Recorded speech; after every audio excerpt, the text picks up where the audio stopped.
तर नमस्कार. नमस्कार. आता आपण तळेगाव दाभाडे नगर परिषद सभागृह या ठिकाणी आहोत. तर या ठिकाणी आज श्री संत सेवालाल महाराज यांच्या जयंतीनिमित्त आपण या ठिकाणी आलात. तर प्रथमतः आपली ओळख सांगावी.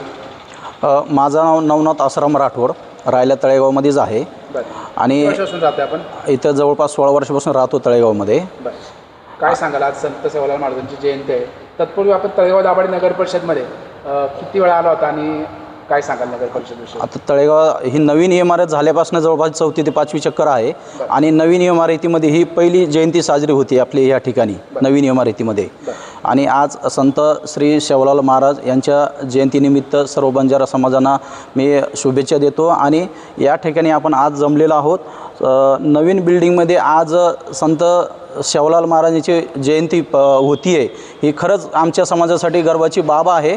आणि आज ही जयंती का या ठिकाणी साजरी होती की या ठिकाणी तळेगावमध्ये असलेले संपूर्ण नगरसेवक, नगराध्यक्ष आणि प्रशासक यांच्या माध्यमातून आज ह्या समाजाला जी दिशा मिळते आहे ही खरोखरच अभिमानाची गोष्ट आहे आमच्या समाजासाठी. आणि संत श्री सेवालाल महाराज यांच्या कारकिर्दीमुळे अंधश्रद्धा निर्मूलन, गायी पाळणे, गायीचं रक्षण करणे, स्त्रियांचा मानसन्मान करणे, ह्या गोष्टी जी त्यांनी पूर्वी सांगितल्या होत्या ती ही परंपरा, रूढी परंपरा जी चालत आलेली आहे पूर्ण खरंच ही खरोखर अभिमानाची बाब आहे. आणि ज्या पूर्वी सांगितलेलं त्याने की बाबा आमच्या समाजामध्ये भाषेमध्ये रप्या कटोरो पाणी वकज आहे, याचा अर्थ 1 रुपयाला 1 वाटी पाणी विकल भविष्यामध्ये. ना आज ती खरंच परिस्थिती आहे आजच्या कंडिशनमध्ये की बाबा छोटं 1 बॉटल जरी झालं ते पैसे मोजावं लागतात. पूर्वी तशी परिस्थिती नव्हती, पण आज पूर्वी जी सांगितलेली भविष्यवाणी त्याने आज खरं सांगितलेलं आहे.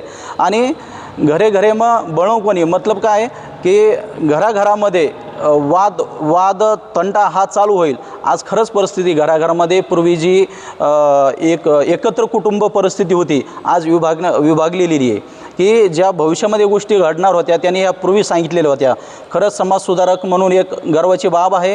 आणि सर्व प्रशासक, येथील नगरसेवक, नगराध्यक्ष यांचे मानव तेवढे आभार कमी आहेत. भविष्यामध्ये बी ज्या काही गोष्टी असेल आमच्या समाजासाठी खरंच सर्वांनी एकत्रितपणे आम्हाला सहकार्य करतील अशी अपेक्षा ठेवतो. आणि सर्वांचं धन्यवाद मानतो. जयंतीच्या सर्वांना खूप खूप शुभेच्छा. धन्यवाद.